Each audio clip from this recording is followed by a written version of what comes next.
దేవదూతల ద్వారా నియమింపబడిన ధర్మశాస్త్రము మీరు పొందితిరి గాని దానిని గైకొనలేదని చెప్పెను.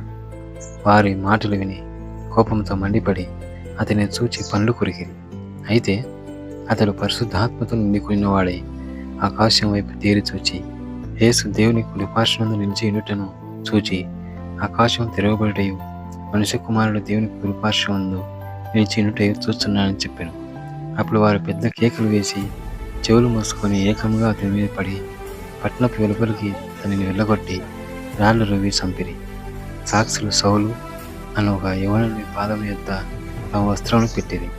ప్రభువును గురించి మొరపెట్టుచు, యేసు ప్రభువా, నా ఆత్మను తీర్చుకొనమని స్టెఫెను పలుకుచుండగా వారు అతనిని రాళ్లతో కొట్టిరి. అతడు మోకాల్లోని, ప్రభువా, వారి మీద ఈ పాపం మోపకమని గొప్ప శబ్దంతో పలికెను. ఈ మాట పలికి నిద్రించెను. సౌలు అతని చావునకు సమ్మతించెను. ఆమేన్.